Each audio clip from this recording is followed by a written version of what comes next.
Ok, Lucas capítulo 12, versículos 13 al 21. Esa va a ser la porción de la escritura que durante esta tarde vamos a estar llevando. Quiera Dios darnos luz, entendimiento para poder recibir su palabra. Mis hermanos, primeramente quisiera decirles que el Evangelio de Lucas es el más extenso del Nuevo Testamento. Obviamente nos referimos al tamaño, la proporción que tiene en comparación a Mateo, a Marcos y a Juan.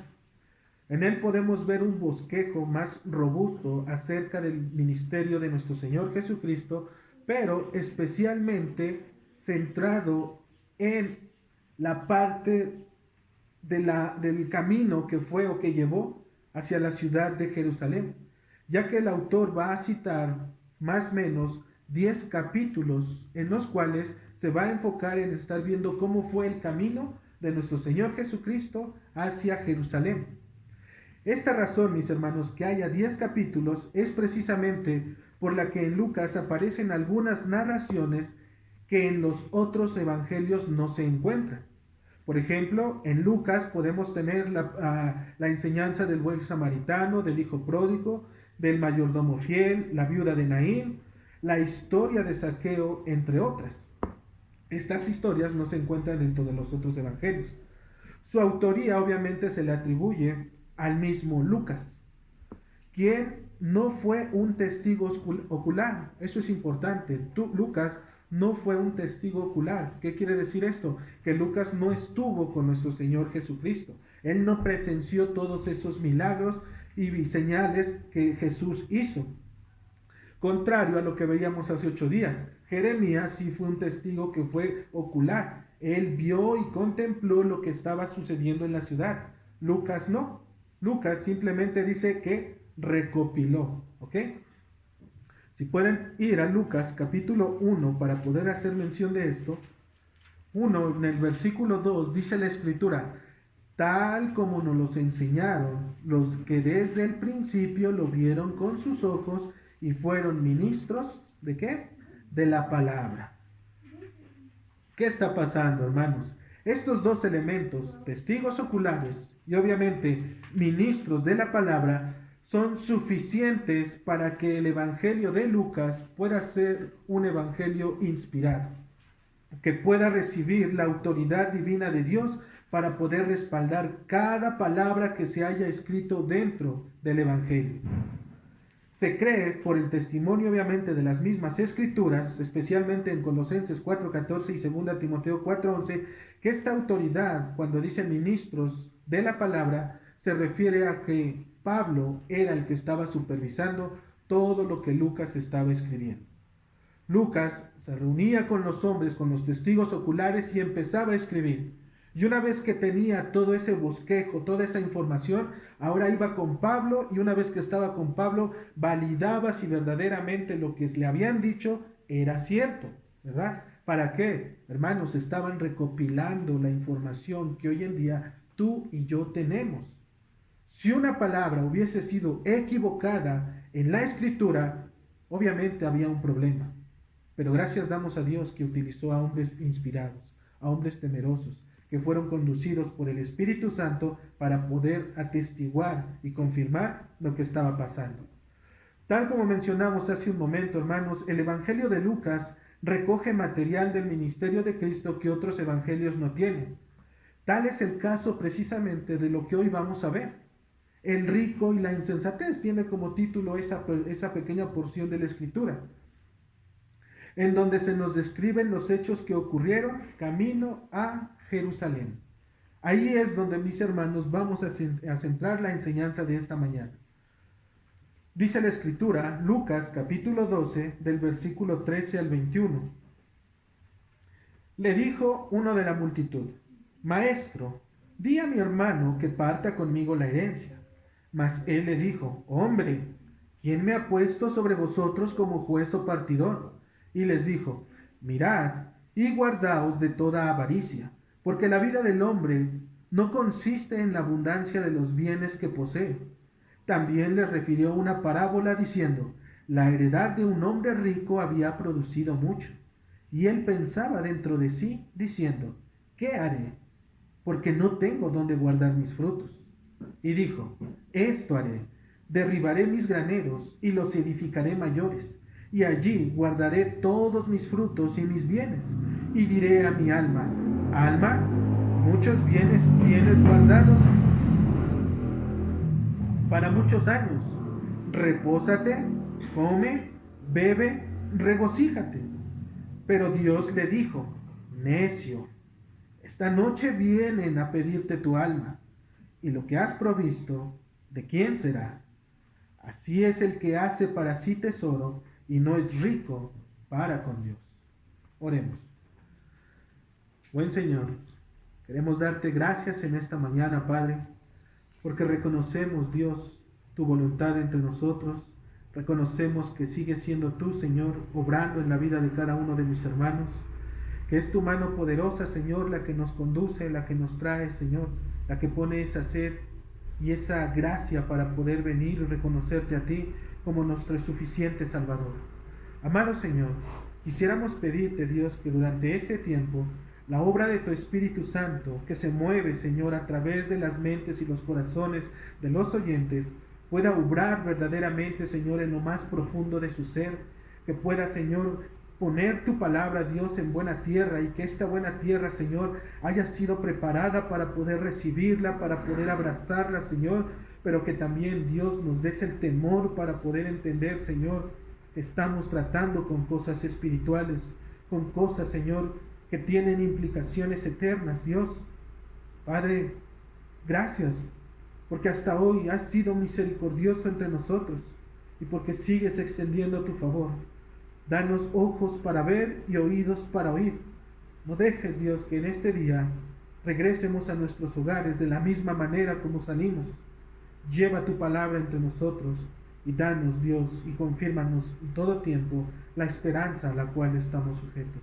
Es en el nombre de Jesucristo, nuestro Salvador y Señor, que te lo pedimos. Amén. Muy bien, mis hermanos. Como dijimos, el tema es la avaricia, una excusa para seguir a Cristo.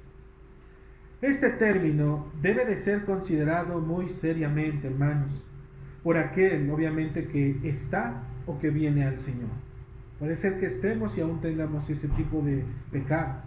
Puede ser que vengamos y estemos escuchando y obviamente tengamos el pecado, dado que revela la condición del hombre, porque de dentro del corazón de los hombres, dice la Escritura, salen los malos pensamientos, los adulterios, las fornicaciones, los homicidios, los hurtos, y dice, y las avaricias. Ahí está el problema, hermanos. En el corazón está señalado la avaricia. La avaricia no se encuentra fuera del hombre. La avaricia está dentro del corazón del hombre.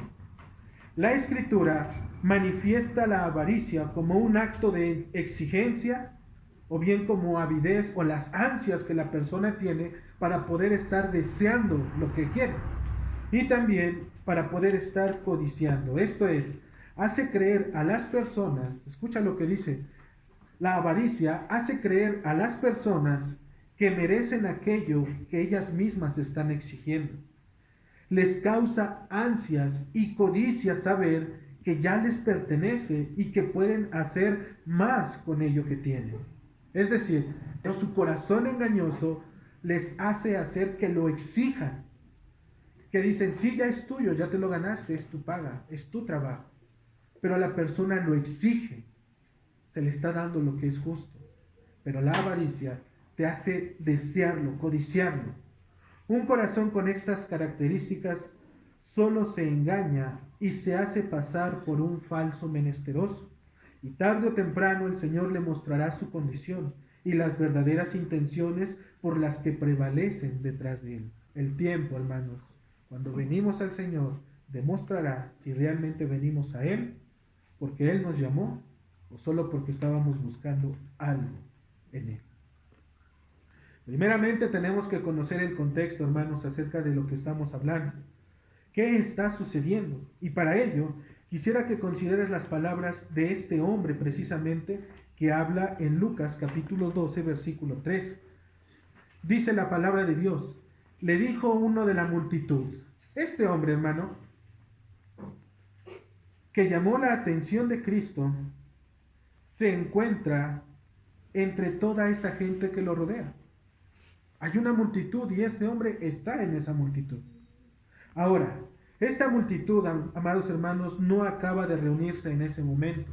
No es que Cristo llegó y la multitud enseguida llegó. Eso pasaba cuando el Señor iba a hablar. Pero nos habla de un contexto. Quiere decir que ya estaban pasando cosas anteriormente. Sino que ya tiene un tiempo escuchándolo. Este hombre se levantó porque ya llevaba un tiempo que lo estaba oyendo.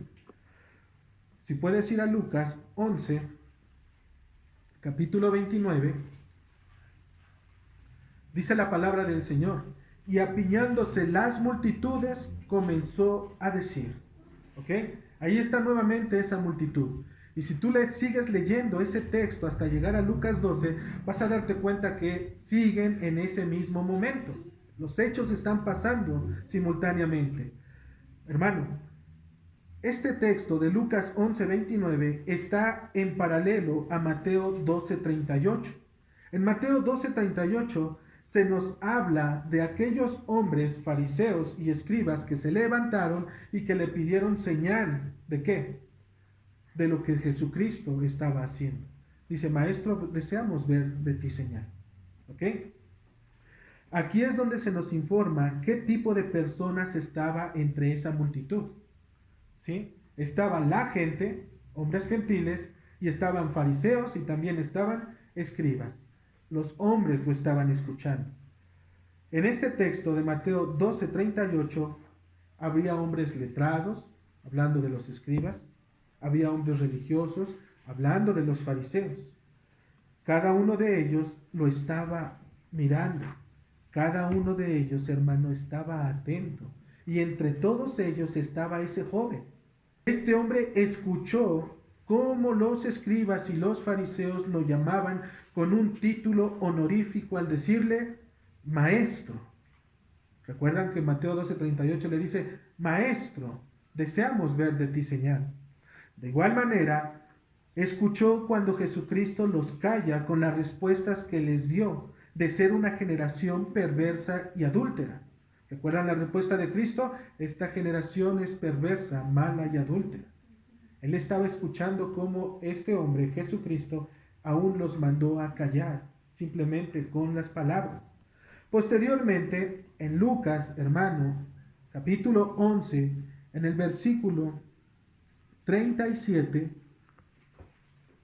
se nos va a narrar, se nos dice que un fariseo le rogó que comiese con él. Dice la Escritura, luego que hubo hablado, le rogó un fariseo que comiese con él. Y entrando Jesús en la casa, se sentó a la mesa. En ese tiempo, hermanos, es cuando Cristo les va a comenzar a declarar los ayes. Si pueden ir a Lucas 11, del 42 al 44, dice, mas hay de vosotros, fariseos, que diezmáis la menta y la ruda, y toda hortaliza, y pasáis por alto la justicia y el amor de Dios. Esto os era necesario hacer sin dejar de hacer aquello. Ay de vosotros, fariseos, que amáis las primeras sillas en las sinagogas y las salutaciones en las plazas. Ay de vosotros, escribas y fariseos hipócritas, que sois como sepulcros que no se ven, y los hombres que andan encima no lo saben. En el 46 dice, ay de vosotros también, intérpretes de la ley, porque cargáis a los hombres con cargas que no pueden llevar, pero vosotros ni aun con un dedo las tocáis. 47. Ay de vosotros que edificáis los sepulcros de los profetas a quienes mataron vuestros padres. Hermano, este hombre nuevamente, que se está levantando entre la multitud, está viendo todo esto. Es espectador de todo lo que está sucediendo, de todo lo que está pasando. Por lo tanto, podemos decir confiadamente que este varón fue un testigo ocular de lo que Cristo estaba haciendo.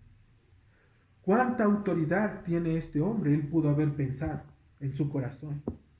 ¿Cómo reprende aún a estos que son letrados y religiosos? ¿Cómo es que los manda a callar? ¿Cómo es que le contestan cuando los cuestionan? ¿Y con qué paciencia y con qué pasividad Cristo les responde y los manda a silenciar? Simplemente, ¿de qué forma? con la misma Escritura. Él no se mete en rollos, Jesucristo. Él simplemente apela a las Escrituras. Él simplemente lo que hace es decir qué dice la Escritura en esa situación y en ese momento de lo que está aconteciendo. Más adelante, hermanos, en Lucas 12, Cristo va a mandar a sus discípulos a que se guarden de la doctrina de los fariseos. Eso es en Lucas 12:2, 12:1. Ya que su enseñanza lleva un doble propósito, el cual tarde o temprano será puesto a la luz. No les teman, dicen. Sin embargo, les diré a quién les debe de temer en el versículo 4. A aquel que después de haber quitado la vida, tiene poder de echar en el infierno. Sí, dice el Señor, os digo, a este temed. Estas palabras de Jesucristo, hermano, ya comenzaban a despertar el interés de este hombre que se había levantado. Pero fueron avivadas, es decir, fueron aún mayormente consideradas, porque se alineaban ¿a qué? A sus propios propósitos. Cristo, mis hermanos, dijo, cuando os trajeren, en el versículo 11, cuando os trajeren a las sinagogas y ante los magistrados y las autoridades, no os preocupéis. Pareciera, hermanos, que hasta aquí fue donde escuchó a este hombre, que se levantó de entre la multitud.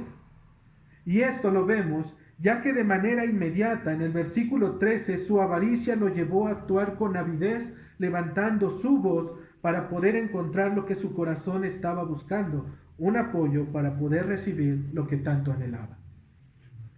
Puedes mirar cómo este hombre está entre toda esa multitud y está escuchando cómo reprende a los fariseos, cómo los manda a callar. Y una vez que los calla, Jesucristo les dice, no se junten con ellos, su doctrina es de doble cara.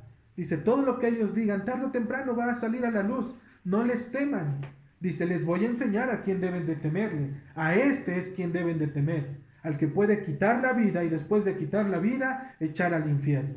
Y una vez que los echa al infierno, Él dice, os digo que todo aquel que me confesare delante de los hombres, también el Hijo del Hombre le confesará delante de los ángeles. Dice, cuando los traigan a las sinagogas y a los magistrados y a las autoridades, no se preocupe. Este hombre, mis hermanos, tenía, recuerden, una necesidad, pero pareciera que solamente escuchó eso. Lo interpretó conforme a su propio propósito y no conforme al propósito que Dios, es decir, que Cristo estaba planteando en esa circunstancia. Lucas 12:13 le dijo uno de la multitud, Maestro, di a mi hermano que parta conmigo la herencia. Este hombre usó los mismos medios que los fariseos y los escribas cuando pidieron ver señal. Sus ojos terrenales, es decir, la ventana de su alma, encontraban la excusa perfecta para poder presentar su petición y de esta manera poder resolver su problema en el que se había metido. Él se levanta después de que mira a Cristo con esa autoridad y ahora va y actúa igual que estos fariseos y estos escribas. Él le dice, Maestro, di a mi hermano que parta conmigo la herencia. Ahí está su situación. Él no fue para estar escuchando a nuestro Señor. Él pudo haberle cuestionado, oye Jesús, ¿a qué te refieres con la levadura de los fariseos? Si realmente estaba escuchando. Pero él lo que va a poner delante de estos hombres es primeramente su problema. Él miró en Jesucristo a un hombre con poder y sabiduría, y con el apoyo obviamente de una multitud de personas que estaban alrededor de él, quienes escuchaban atentas y cada una de ellas consideraban sus palabras. Su corazón engañoso lo envió ¿a qué? A proferir las palabras que lo llevarían a considerar su verdadera intención. Si él lograba que Cristo asistiera a su demanda, sabía que eso era suficiente para obtener su beneficio.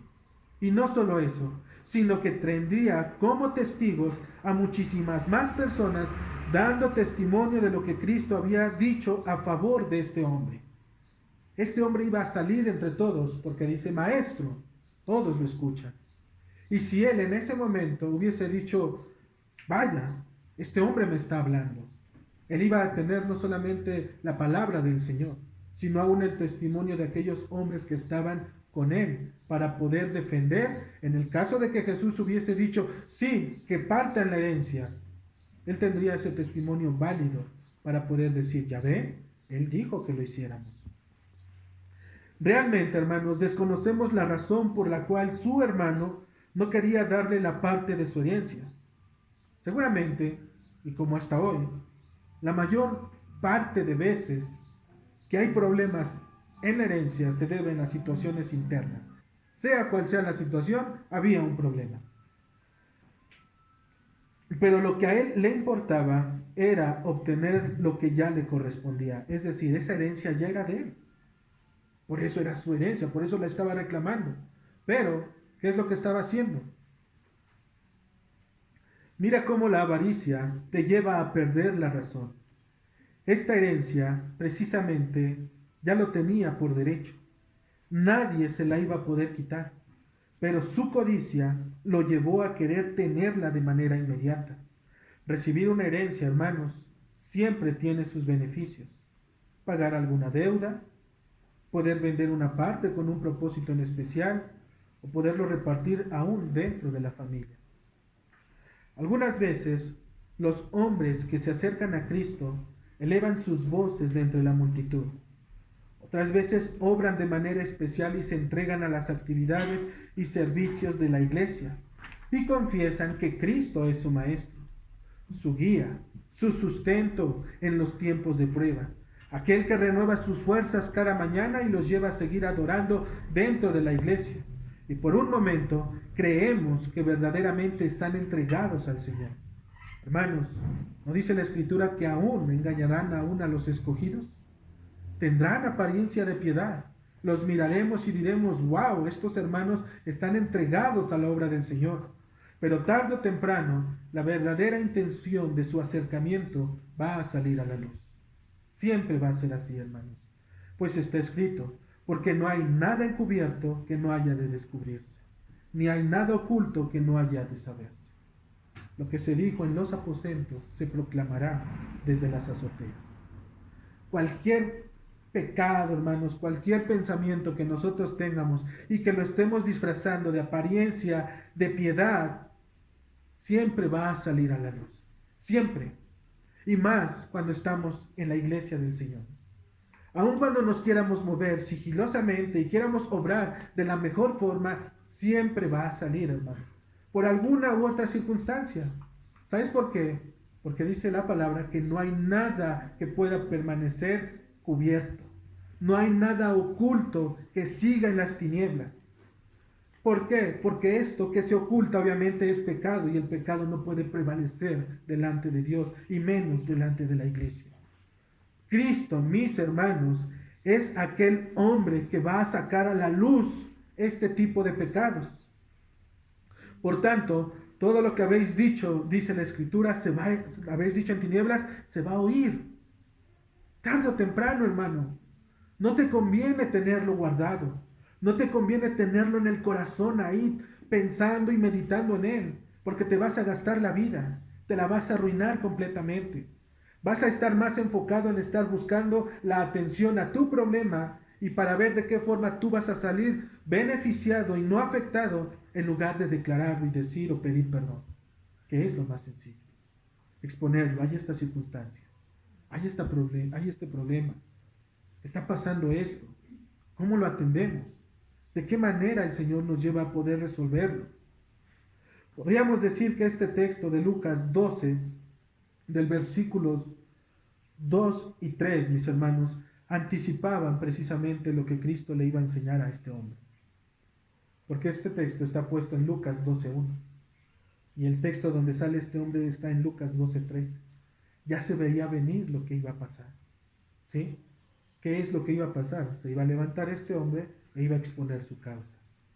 La respuesta que recibe este hombre de parte de Jesucristo nos va a revelar, hermanos, el principio que Dios ha dado sobre la creación. Esto es, que existe un orden dentro del gobierno del pueblo de Dios. Cristo pudo, mis hermanos, si realmente hubiese considerado lo que se le estaba planteando, él pudo haber mandado traer a este hermano, al que se le estaba diciendo, y pedirle que repartiera la herencia y dejara de retener lo que no era suyo. Por otro lado, pudo haber enviado a una comitiva de sus apóstoles para que resolvieran la situación. Pudo haber contestado como a aquel hombre que le dijo: solamente di la palabra y mi siervo sanará. Pudo haber dicho lo mismo nuestro Señor, que este hombre parta la herencia. Y probablemente ese hombre, al regresar a casa, este hombre ya hubiese hecho los trámites necesarios para poder partir la herencia. Cristo no tenía que esforzarse en ese momento, hermanos. Sin embargo, dice la palabra de Dios. ¿Qué es lo que contesta nuestro Señor Jesucristo? En el versículo 14 del capítulo 12. Mas Él dijo: hombre, ¿quién me ha puesto sobre vosotros como juez o partidor? ¿Sí? Esta palabra hombre se traduce también como amigo. Le dice: amigo, ¿quién me ha puesto sobre vosotros como juez o partidor? Contrario a Moisés, que tuvo miedo y huyó cuando escuchó estas mismas palabras, después de que este hombre mata al egipcio y después se vuelve a meter en una discusión entre sus hermanos y que les vuelve a decir: ¿por qué se pelean? Son hermanos. ¿Y qué le dicen? ¿Quién te ha puesto a ti por príncipe y juez entre nosotros? ¿Qué es lo que hizo Moisés? Atemorizado, porque ese es el corazón del hombre, atemorizado fue y huyó delante de este pueblo, de esta nación. Pero Cristo, mis hermanos, amablemente responde a este hombre. Él sabía por quién y para qué fue puesto nuestro Señor Jesucristo. Él no vino a estar perdiendo el tiempo, a estar atendiendo las actividades civiles que le corresponden al gobierno del pueblo de Israel. Se trata de una herencia, ve a donde debes de ir. Si tú puedes ir a Números capítulo 27, en el versículo 2, dice la palabra del Señor, número 27, capítulo 27, versículo 2. Y se presentaron delante de Moisés y delante del sacerdote Eleazar y delante de los príncipes y de toda la congregación a la puerta del tabernáculo de reunión y dijeron: nuestro padre murió en el desierto y él no estuvo en la compañía de los que se juntaron contra Jehová en el grupo de Coré, sino que en su propio pecado murió y no tuvo hijos. ¿Por qué será quitado el nombre de nuestro padre de entre su familia por no haber tenido hijo?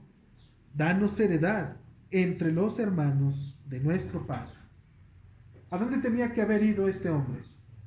Dice la Escritura en ese tiempo, en Números: ve a Moisés, ve a los sacerdotes, ve a los príncipes y reunida la congregación, expongan su causa, y una vez que expongan su causa, que se dé un veredicto. Ellos tienen la sabiduría, que ellos obren e intercedan por ti. Y es precisamente, mis hermanos, lo que nuestro Señor Jesucristo le está dando a entender a este varón. Eso era lo que él tenía que hacer. Pero ¿qué estaba haciendo este hombre? Recuerdan que en Lucas capítulo 12, versículo 11, dice: cuando sean puestos en las sinagogas y os trajeran a los magistrados y a las autoridades, no se preocupen. Él quería brincarse todo ese proceso. Dice: ¿para qué voy con ellos? Si aquí está el Señor. Este simplemente los manda a callar, este simplemente les dice las respuestas. Si Él lo dice, se hace y punto. Él buscaba ese acercamiento a Cristo con esa intención. Antes de buscar la solución al problema y hacernos de los medios para poder obrar de manera anticipada, debemos, hermanos, de examinar la naturaleza de nuestro corazón de la manera correcta. Ante toda circunstancia, primero es examinar el corazón para ver qué intención tengo.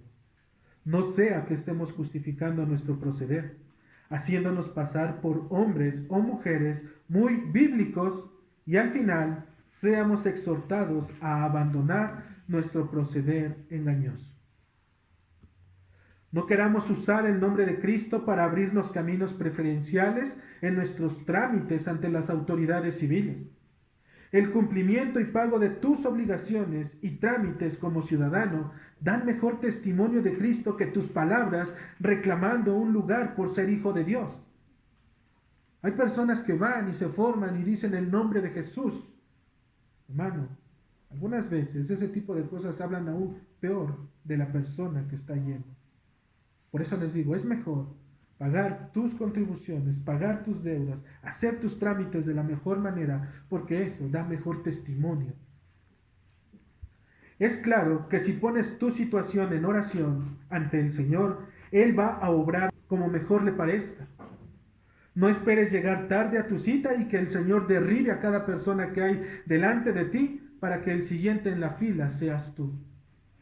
Eso solamente justificaría tu impuntualidad y la negligencia que tuviste al no presentarte en el tiempo y en el momento que estaba acordado.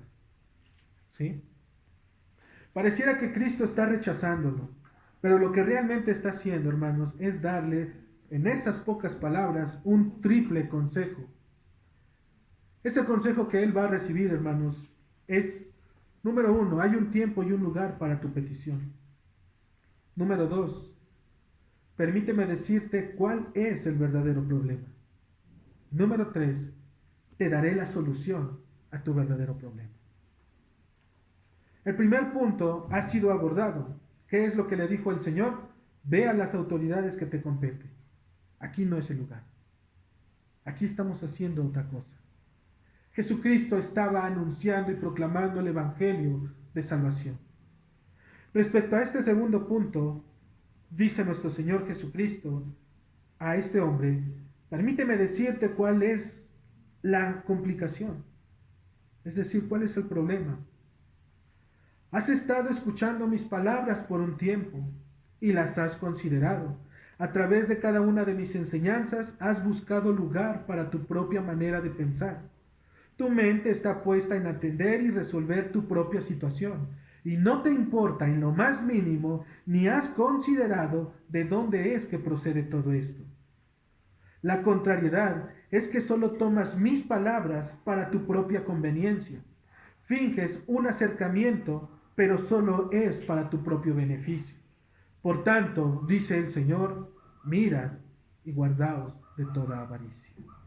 Porque ese era el problema. Este hombre estaba ahí puesto para poder encontrar la solución a su propio problema. Jesucristo le dice, has estado conmigo, mis ojos te han visto. Aun cuando hay una multitud de personas, así como en las iglesias hay personas y multitudes de personas, Dios conoce el corazón y la intención de cada uno de ellos.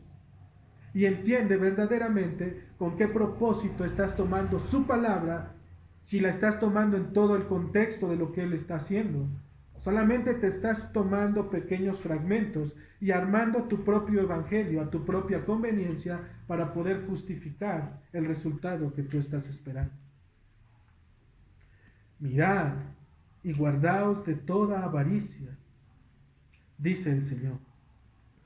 Lo que Cristo está diciendo es, mira, a este hombre le dice, mira, a mí no me corresponde interceder por los actos civiles.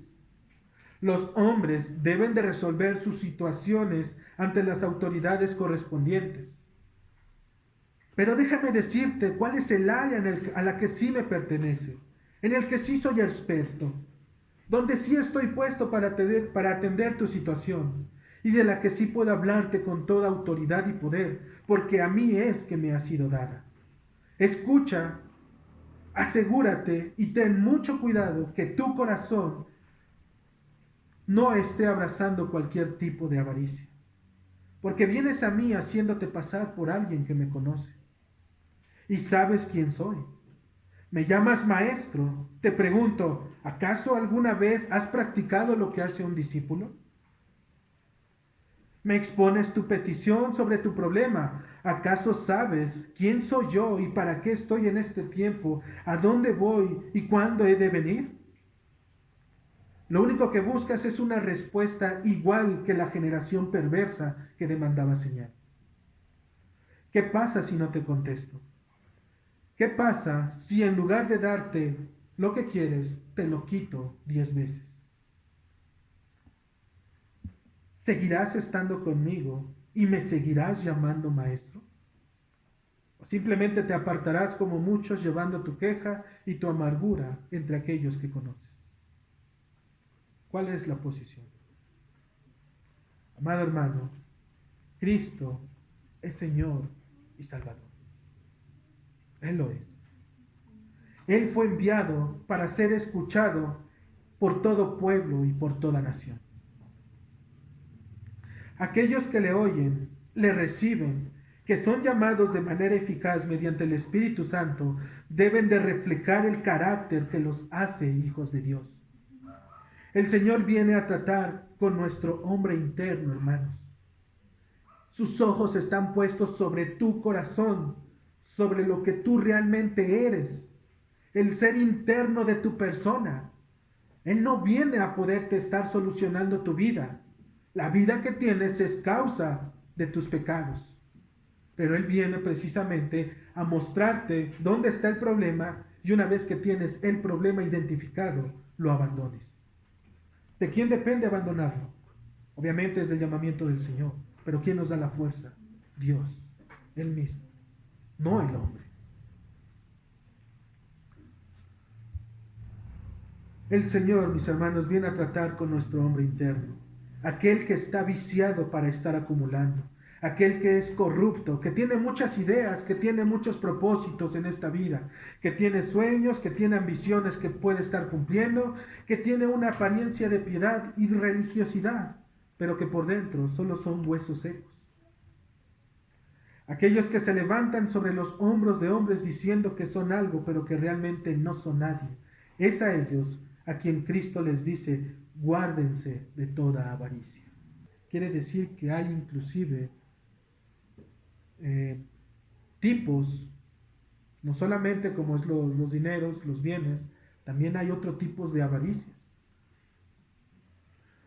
Riquezas, patrimonios, bienes, haciendas, posesiones, poder, autoridad, dominio, señorío, beneficios personales, trabajo, soledad, engaño, mentira, siempre querer estar ganando, prestar y cobrar intereses, invertir, invertir e invertir. Solo son una forma de avaricias en las cuales el hombre disfraza su verdadero propósito, dice el Señor. Toda insatisfacción y retención que nace y se queda en el corazón es precisamente la evidencia de que hay avaricia. Porque delante de los hombres, dice el Señor, ya tienen su recompensa. Podremos parecer muy piadosos, no, es que así no es la forma, es que así no se debe de obrar, es que las Escrituras dicen esto y dicen aquello, ¿sí? Guárdense de toda avaricia, porque delante de los hombres ya tienen su recompensa. Pero Dios es el que juzga, dice el Señor. Tú podrás plantear tu situación, tú podrás decir, pero la verdadera intención Dios la conoce. El Señor la sabe. Asegúrense, tengan cuidado y estén en guardia. Es lo que dice el Señor. Guarden sus corazones. Porque puede ser que algunas veces nosotros estemos disfrazando esa avaricia con carencia. Y decir, es que las cosas son difíciles en este tiempo y hay que estar trabajando todos los días, a todas las horas. Si una persona que trabaja todos los días y a todas las horas, hermano, debería de tener un buen ahorro. Porque entonces, si no hay ahorro, si no hay dinero, entonces ese trabajo, hermano, creo que no está dando los frutos necesarios. Nadie invertiría en un negocio que le está perdiendo. Y mucho menos si vemos que le está perdiendo, le estaríamos inyectando y buscando capital para poderlo seguir levantando. Lo único que estamos haciendo es endeudarnos cada vez más. ¿Qué es lo que se hace? ¿Sabes qué? Cierro, vendo lo que tengo y me dedico a lo que verdaderamente el Señor me ha puesto. Y una vez que hago eso, busco mi propósito primero en el Señor y después lo que Dios tiene para mí. Porque el reino de los cielos no consiste, mis hermanos, en la abundancia de las riquezas. Y si el reino de los cielos, y si nosotros hemos orado, Señor, hágase tu voluntad así en los cielos como en la tierra, ¿qué le estás diciendo con la vida que tienes? Señor, está difícil la cosa, ¿será que acaso en los cielos está igual difícil la cosa? Hermanos, en el cielo no hay necesidad de todo ello. Allí el Señor tiene lo suficiente para cada uno. Y esa alegría que hay en los cielos debe de ser la misma que nosotros deberíamos de tener aquí, con lo poco o con lo suficiente que Dios nos da. Encontrar ese contentamiento en nuestros corazones. Saber que lo que tenemos es suficiente. Solamente es suficiente. Decíamos la otra vez, ustedes pregúntenle a cualquier mendigo en la calle y pregúntenle si alguna vez se ha quedado sin alimentos. Difícilmente, hermanos. E inclusive tienen y se les echa a perder y tienen que tirarlo, obviamente. Pero tienen y no se quedan sin alimentos. Gracia común de nuestro Señor y Salvador. Finalmente, Cristo mismo, nuestro Señor, le va a otorgar la cura para el bienestar de su problema. En el punto número 1 hay un tiempo y un lugar. En el 2, permíteme decirte cuál es tu verdadero problema. Este es tu problema. Vienes a mí simplemente creyendo que yo te voy a solucionar la vida. Y finalmente, hermano, Cristo le otorga la cura para el bienestar de su problema. Él dice en el versículo 15, y les dijo, mirad y guardaos de toda avaricia, porque la vida del hombre no consiste en la abundancia de los bienes que posee. El hombre terrenal, aquel que no ha nacido de nuevo, que no entiende ni mucho menos comprende, tiene sus ojos puestos en la vanidad de esta vida. Está afanado, entregado a seguir viviendo y participando en este mundo. Este hombre es el que le llama maestro, pero su corazón, hermanos, está dividido. Ahí podemos ver que cualquier persona puede acercarse a Dios y tener a Dios en sus labios. Y se hace creer o se hace pasar por alguien que conoce al Señor.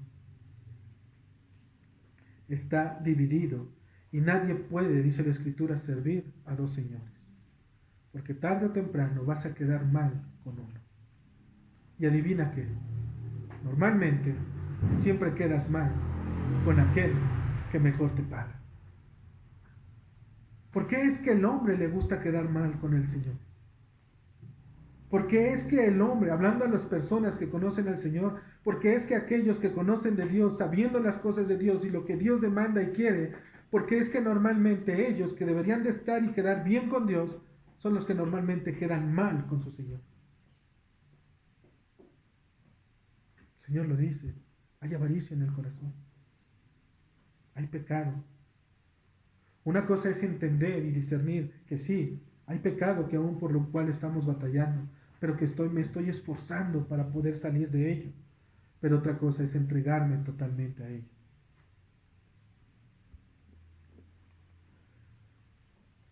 Por ley, siempre, hermanos, va a quedar mal con uno o con el otro. Siempre va a ser así. Ellos podrán excusarse y volver a empezar de cero a la otra mañana. Ese día ellos dan por hecho y dicen, este día fracasé. No pude con el Señor, con las cosas de Dios. Pero mañana empezaré. Ahora sí, me esforzaré. Me levantaré temprano. Comenzaré de nuevo. Un nuevo día, una nueva oportunidad, porque tus misericordias son nuevas cada mañana, Señor. Pero al otro día, hermanos, nuevamente, lo mismo, de lo mismo. Y al otro día nos volvemos a proponer esa parte. Mañana, ahora sí. Y nuevamente. Ya están acostumbrados estos tipos de personas. Pero esto es precisamente lo que la Escritura nos dice, hermanos. Cuando dice en Hebreos, si pueden ir a Hebreos 3, capítulo 15.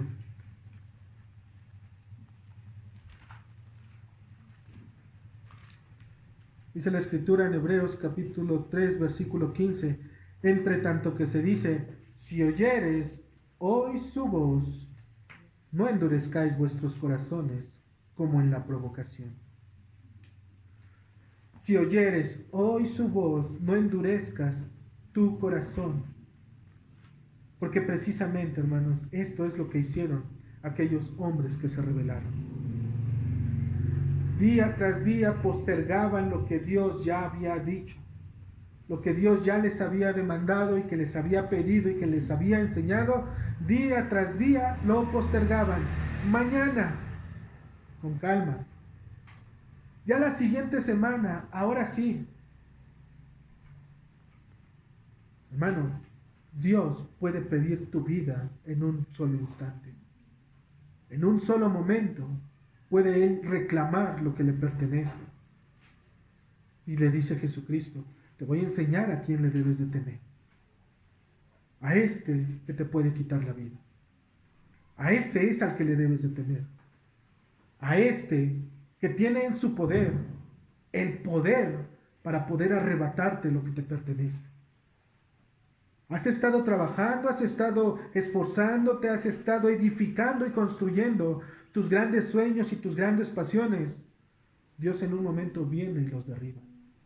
Así como en aquella torre de Babel, cuando los hombres trabajaban todos esforzados, animosos porque iban a construir una torre hasta lo más alto de los cielos. Hagámonos de un nombre, decían ellos, uno con el cual nos identifiquemos. Hoy los hombres normalmente, ¿qué es lo que construyen? Imperios para ellos mismos. Cadenas comerciales, cadenas de ropa, todos esos grandes negocios, ¿qué es lo que llevan? Llevan un nombre comercial, pero ¿sabes quién está detrás de todo ese nombre? Una persona. Y esa persona está feliz, está contenta porque se está haciendo de un patrimonio. Pero ese patrimonio, hermanos, tarde o temprano es derribado. Por cualquier circunstancia, por cualquier cosa. Pueden tenerlo mejor. Y el Señor lo probó. Ahora que dejó esta enfermedad del COVID, ¿cuántas personas, aún con dinero, en los mismos hospitales, siendo atendidas, y no pudieron salir? No pudieron ser atendidas. ¿Y cómo es que aquel hombre que anda en la calle, sin nada y sin cuidarse, y todo menesteroso, cómo es que está aún más fortalecido? Todo está en las manos de Dios. Tu vida está en sus manos. Tus proyectos, tus negocios, tu trabajo, tu salud, tu escuela, todo lo que tú tienes, hermano, todo está en las manos del Señor. Y si Dios ha permitido que puedas seguir obrando, es por su pura misericordia. Nada más. No por algo bueno que hayas hecho o que estés haciendo. Misericordia de Dios. Sin embargo, el hombre que tiene vida en Cristo, hermanos, dice la Escritura, abandona esta abundancia que causa la avaricia y pone sus riquezas en Cristo. Hermano, no quisiera que te vayas con la idea de creer que por cuanto estás en Cristo te vas a enriquecer. Aparta esa idea que es precisamente de Satanás de tu cabeza. Y tampoco creas que se trata de una vida con estabilidad social, con estabilidad económica. No es que salgas a la calle y piensas que todo te va a salir perfecto. Esta no es la idea de tener riquezas en Cristo, mi hermano. No es lo que el Señor está diciendo. Para ello, Cristo nos va a dar a entender de qué se tratan las riquezas de Dios. Y para ello, el Señor se lo va a demostrar a este mismo hombre a través de una parábola. Y esa parábola está puesta precisamente para él en ese momento, para aquellos que lo escucharon, para aquellos que la consideraron y para todo aquel que es hijo de Dios, para que sepa dónde realmente quiere o está su corazón.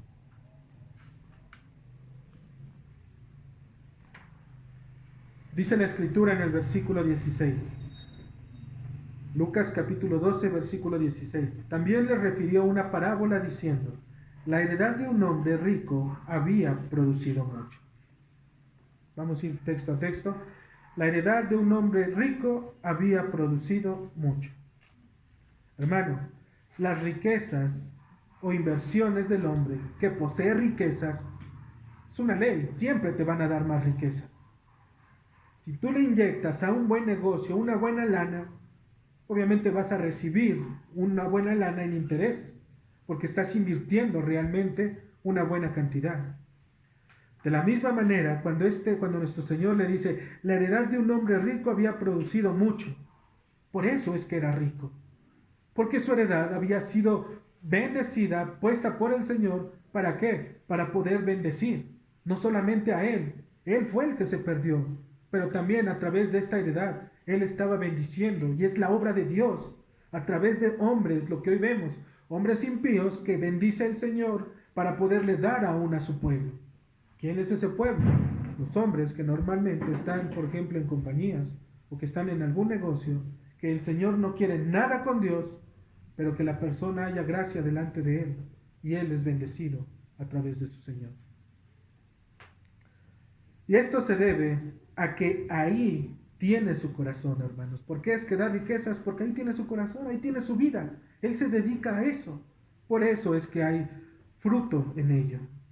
En este caso hay fruto, pero este fruto es para perdición. No es para una vida eterna. Invierte tu dinero allá afuera y verás cómo es que hay ganancias. Pero inviértelo en el reino de Dios y recuerda el texto. Más bienaventurado es dar que recibir, y recibe eso con gozo. Pero cuesta creerlo, hermanos.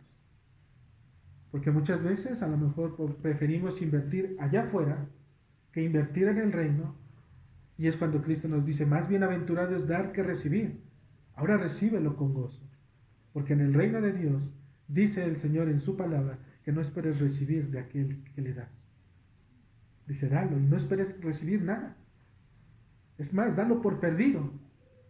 Porque es más bienaventurado dar que recibir. Porque si esperamos dar y tener que recibir, es lo mismo que dice el Señor, es lo mismo que hacen los pecadores. Ellos prestan, ¿para qué? Para poder recibir. Por eso nos cobran intereses. Pero el cristiano da y no espera recibir. Desde el momento en el que tú dispones en el corazón el poder dar, ya no te pertenece, hermano, ya no es tuyo, es de la persona. Y si la persona lo quiere usar como ella quiera, ya no es tu problema. Tú cumpliste al poderlo dar. Es que yo te di para que pues te ayudaras en esta parte, pero te vi que lo gastaste en esto. Eso no fue el problema. Lo tuyo era poder dar, y ahí el Señor se glorifica. El problema del otro está en cómo lo invierte. Ya también ahí el Señor se glorificará, porque demostrará para qué están puestos. El 17, y él pensaba dentro de sí, es decir, él estaba pensando, dice, ¿qué haré? Porque no tengo dónde guardar mis frutos. Nos indica que aún las más grandes riquezas de cualquier tipo, nunca, mis hermanos, nunca van a quitar las preocupaciones del corazón de los hombres. Por el contrario, éstas se harán más grandes conforme su avaricia crece. Porque él tenía el problema. ¿Qué problema había? Ya no había dónde guardar. Pero tenía el dinero. Y una vez que tiene el dinero, fíjate cómo aún teniendo el dinero está preocupado. Él dice, ¿qué voy a hacer? Tengo el dinero y ahora ¿qué voy a hacer? ¿Has visto a un rico preocupado por tener dinero? Él se estaba preocupando por decir, ¿de qué manera realmente voy a seguir acumulando riquezas? El lugar que tengo es muy pequeño, ya no caben. Por eso él va a tomar una decisión. Ya sé, lo voy a tirar y lo voy a hacer más grande. Siempre existirá, mi hermano, la ausencia de paz, ya que sus pensamientos están puestos en salvaguardar lo que les pertenece. ¿Qué haré? ¿Lo invierto en la caja de ahorro que me da un 5% de anualidad, de utilidad, perdón? ¿O lo destino para comprar recursos en la iglesia y apoyar a los hermanos que se están añadiendo? ¿Dónde invertirías ese dinero? ¿Dónde lo pondrías? ¿En una caja que te da un 5% de utilidad anual? ¿O en el reino de Dios? ¿Dónde lo inviertas? Ahí está tu corazón. Pero recuerda que el problema de este hombre era que su corazón era engañoso. Él se estaba acercando, fingiendo. ¿Con qué propósito lo estaba haciendo? Podremos decir, no, lo voy a invertir en el reino. ¿Con qué propósito? ¿Por qué lo haces? Versículo 18 y 19 dice la escritura, y dijo, es decir, después de estarlo pensando mucho, él mismo se dio la respuesta. ¿Sí? No quiso ni gastar a lo mejor en una persona que le asesorara. A lo mejor desechó a aquellos hombres que le podían haber dado un buen consejo y decirle, mira, puedes invertir en esto, puedes ponerlo en esto, puedes comprar aquello, y así tu dinero no lo tendrás en un solo lugar, sino que obviamente, ¿qué harás? Lo tendrás dispersado o puesto en varias secciones. Entendemos, mis hermanos, que en ese momento se refería al fruto de la tierra, ¿verdad? Pero esto obviamente trae un beneficio, el poder vender. Es la persona que siembra trigo. ¿Para qué quiere el trigo? Para hacerse de dinero y poder comprar. Entonces, este hombre se da la misma respuesta a él mismo. Dice, ya sé lo que voy a hacer. Derribaré mis graneros y los edificaré mayores, y allí guardaré todos mis frutos y mis bienes. Y diré a mi alma, alma, muchos bienes tienes, alma, muchos bienes tienes guardados para muchos años. Repósate, come, bebe, regocíjate. El pecado de la avaricia siempre nos va a tener ocupados, pensando de qué manera vamos a estar menos gastados. Nos va a llevar a estar planificando estrategias, a quitar algunos gastos e inclusive poder soportar algunas hambres con el único fin de que la inversión regrese con utilidad. ¿Has escuchado a personas que se amarran el cinturón tanto para poder comprar lo que el hijo quiere? Tú dime nada más. Te aguantaste el hambre, te aguantaste y te ahorraste los gastos, te fuiste caminando, hiciste todo eso, te expusiste para poder comprarle simplemente algo que es desechable para poder tener feliz al niño. Eso es un ejemplo. Pero ¿cuántos ejemplos no más hay? Personas que se amarran totalmente el cinturón cuando los hermanos, inclusive las personas de nuestro alrededor, viven como si nada. Y nosotros nos estamos preocupando. ¿En quién cae todo eso? En la persona. Y me preocupo y me lleno de eso. Pero realmente la intención, hermano, el Señor la conoce nuevamente. Los de allá afuera, felices, ni sabían. Es más, ni supieron de tu esfuerzo, ni de las penas que tuviste para estar padeciendo hambre. Ellos solamente lo reciben y dicen gracias y no les importó.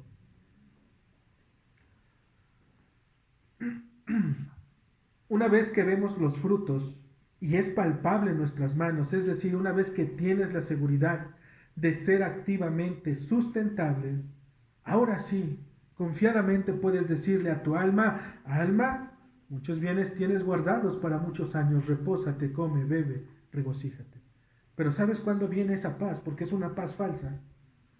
Hasta cuando tu propio corazón aparentemente está satisfecho. Y la única manera de que tu corazón esté satisfecho es que lo puedas palpar, que lo puedas ver para poder creerlo. Por esto estos hombres no tienen fe, porque ellos prefieren poder padecer, entregarse a esas circunstancias hasta que lo vea. Una vez que lo vea, ahora sí, puedo descansar.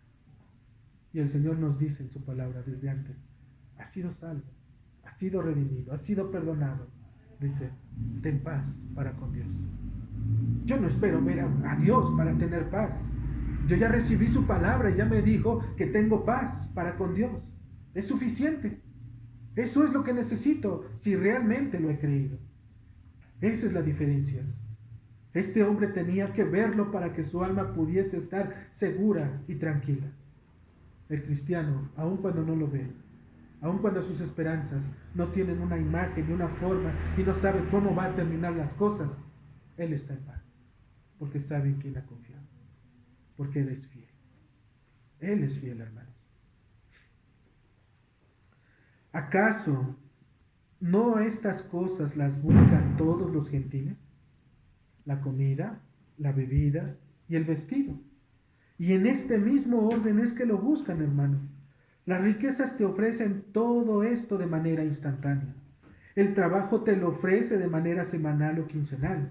El señorío y el poder te lo dan de manera seccionada. Unos me van a dar el alimento, otros los voy a poder poner para que me den la bebida y otros que me vistan.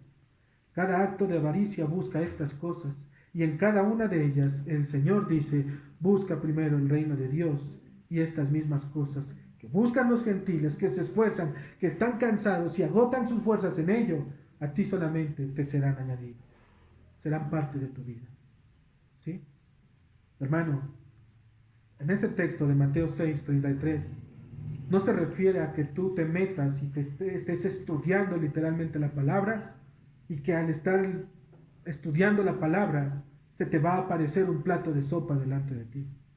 Tampoco dice que el hecho de que estés ahí vas a tener que usar el evangelio como un pretexto para decir, vamos con el hermano, vamos con la persona tal porque hizo festín. Llegamos, le compartimos y que nos invite. Ese es un pensamiento igual, perverso, para poder estar justificando la manera en la cual lo quieres obtener. ¿Sabes qué es lo que te enseña la Escritura para que todas estas cosas sean añadidas? Trabajar. Porque eso es lo que el Señor ha mandado desde el principio. Tú ves a Adán, ¿para qué fue puesto? Fue para labrar y cuidar el lugar en donde había sido puesto. Entonces, cuando vienes a las Escrituras, vas a entender que debes de trabajar, pero que tu trabajo tiene un tiempo y un momento, porque primero es buscar el reino de Dios, ¿sí? Y después vendrá ese trabajo. No quiere decir tampoco que salgas y que te va a llevar a casa, sino que tú en fe salgas a buscar un empleo. Y ese empleo te lo va a dar el Señor, porque lo ha puesto, porque en ese empleo te permitirá buscar de Dios. Cuán duro, mis hermanos, será aquel día en el que aquellos que tuvieron trabajo y tuvieron tiempo para buscar del Señor y ocuparon sus fuerzas, su tiempo, su juventud, su vida en otras cosas y olvidarse del reino de Dios. Inclusive el Facebook tiene el tiempo que tenemos en el Facebook. Hay una aplicación ahí misma donde dice, este es tu tiempo semanal en Facebook. Búscala y ve cuántas horas le inviertes al Facebook. Y ahora pregúntate cuántas horas le inviertes a la Escritura, a la oración. Hay tiempo, por supuesto que hay tiempo, hermanos. Porque si Cristo vino a tu vida, es para salvarte, es para perdonar tus pecados, es para librarte de la condenación en la que estás, es para hacerte saber que en Él hay esperanza de vida eterna. Pon tus ojos en Cristo, hermano. No los apartes y Él hará. El hombre, hermanos, no entiende que lo que tiene es porque Dios se lo ha concedido. Lo que no tiene es porque Dios lo ha retenido. Y aquello por lo que se esfuerza y lucha para tener, depende de Dios si se lo otorga o se lo retiene. Todo se trata de Él y no de la criatura. Si Dios quiere que hubiese sido rico, tendrías riquezas, hermano, en extremo. Si ese fuera el plan de Dios para ti, Él te las hubiera dado. Pero no fue su voluntad. Así que ahora le puedes decir, alma, regocíjate, come y bebe, porque Dios es quien provee. Si Él lo dijo, mi obligación es creerlo y jamás dudarlo. Es así de sencillo, hermanos. Versículo 21. Así es el que hace para sí tesoro y no es rico para con Dios. Así es el que hace para sí tesoro. ¿Por qué, mis hermanos? Si ustedes pueden ver el versículo 20, el Señor le dice, después de que dice, alma, come y bebe, regocíjate, le dice, necio, esta noche viene a pedirte tu alma, y lo que has provisto, ¿de quién será? Dice, así es el que hace para sí tesoro. Es un necio que no entiende. Este hombre se llevó la lección más grande de la vida que pudo haber escuchado, mis hermanos. Estuvo delante del mejor predicador que este mundo ha recibido. Tuvo que haber sido una daga en su corazón que infundiera esperanza y vida en este hombre. Las verdaderas riquezas, como dijimos, se encuentran en Dios mediante el conocimiento de Cristo y de su palabra. ¿Acaso, mi hermano, no es un tesoro el hecho de entender la palabra de Dios tal y como Dios mismo nos las ha revelado? El simple hecho de que podamos mirar y saber que es Dios el que ha trazado esa palabra para podernos hacer entender el propósito que nosotros tenemos. Esa es una bendita y hermosa bendición y una gran riqueza que Dios tiene para con aquellos que le buscan, hermanos. ¿Acaso no es un gran tesoro y alegría interceder por los hermanos en oración y mirar cómo el Señor responde ante sus circunstancias? ¿No te alegras con tu hermano cuando viene con una petición en oración, en la cual difícilmente podríamos creer que algo pueda suceder a menos que Dios responda? ¿Y qué crees? Oran y Dios responde. Esas son oraciones que están en aquel banco de las riquezas de nuestro Señor, que son respondidas. Dios no está, mis hermanos, en contra de la abundancia, y más cuando hay sobreabundancia en el conocimiento de Cristo y su palabra. En Él están escondidos, hermanos, todos los tesoros de las misericordias. En Cristo, hermanos, hemos sido rescatados, llamados y declarados justos. Esas son las riquezas de Cristo, hermano. Cristo no viene para estarte dando riquezas para que las acumules, mueras y después digan, ¿para quién son? ¿De quiénes son aquellas riquezas por las que el tío estuvo trabajando? Al final, ¿quién se las quedó? Porque el propósito se termina con todo eso. Al final, todo lo que tienes, ¿de quién fue? ¿Quién lo está disfrutando? Y muchas veces el que lo disfruta es aquel que ni siquiera estuvo interesado. Es más, ni es de la familia.